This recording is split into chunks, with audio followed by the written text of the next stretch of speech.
ప్రభునామమున మీ అందరికీ వందనాలు. ఈ దినము దేవుని యొక్క వాక్యం వాగ్దానం. యెహోవా ఉత్తముడని రుచి చూచి తెలుసుకొనుడి, ఆయనను ఆశ్రయించు నరుడు ధన్యుడు. కీర్తన 34:8. ప్రియమైన దేవుని బిడ్డలారా, నేటి ఈ వాక్యము దేవుని మంచితనాన్ని, ఆయన ప్రేమ మన జీవితంలో వ్యక్తిగతంగా అనుభవపూర్వకంగా తెలుసుకోవాలని వచనం తెలియజేస్తుంది. రుచి చూసి తెలుసుకొనుట.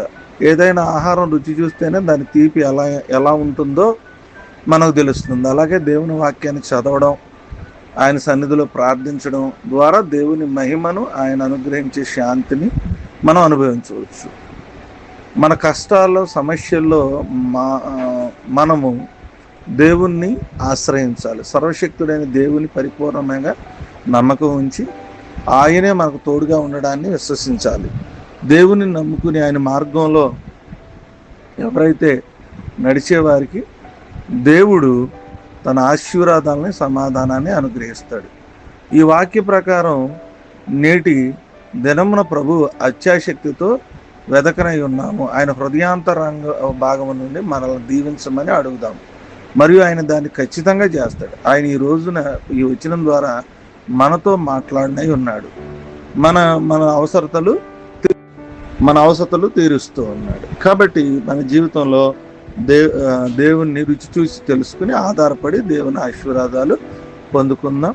ఆయన వెంబడించడం వల్ల మనం ఆశీర్వదించబడతాం. కొద్ది మాటలు దేవుడు మనకు దీవించును గాక. ప్రార్థన చేసుకుందాం. ప్రేమగల తండ్రి, నీ స్తోత్రాలు. నేటి వాగ్దానం ద్వారా నీవు నాతో మాట్లాడినందుకే వందనాలు.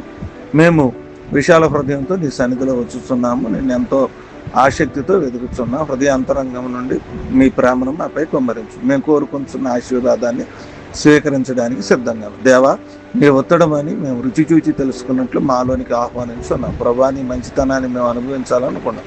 దేవా, కొన్నిసార్లు మేము ఇతరుల అభిప్రాయాలు విన్నామని, మరియు నువ్వు నిజంగా ఎవరు అనే మా దృక్పథాన్ని, సందేహాలను కప్పివేస్తామని మేము అంగీకరించాం. కానీ ఈ పాత జీవితం ద్వారా, వ్యక్తిగతమైన నూతన జీవితం ద్వారా ఇప్పుడు మేము నిన్ను రుచి చూసి తెలుసుకోవాలనుకుంటున్నాం. యేసయ్య, మా హృదయాన్ని నీకు తెరుచుచున్నాము. నీవు మాలోనికి వచ్చి నీ ప్రేమను మాకు బయలుపరచు. దేవా, నీ సన్నిధి యొక్క మాధుర్యాన్ని మేము సంపూర్ణంగా అనుభవించినట్లు సహాయం ఇచ్చాం. ప్రభా, నీ మంచితనం యొక్క రుచి నైనా మా జీవితాన్ని మార్చడం కొరకే మీ కృతజ్ఞతాస్తుతులు తెలియజేస్తున్నాం. యేసయ్య, నీవు మా రక్షకుడవు, మా స్నేహితుడు, మా సమస్తం నీవే అని మేము నమ్ముచున్నాం. దేవా, నీవు మాలోనికి వచ్చి మేము నీ ప్రేమను గుర్తెరిగినట్లుగా కృప చూపమని యేసుక్రీస్తు శ్రేష్టమైన నామంలో ఈ దినపు వివాహ దినాలు, పుట్టినరోజులు, వాతావరణాలు, అనారోగ్యాలు, ఆర్థిక సమస్యలు, అక్కర్లు అన్ని జ్ఞాపకం చేసి ఈ దినం దేవత మన యేసు నామమున అడుగుచున్నాను తండ్రి. ఆమేన్.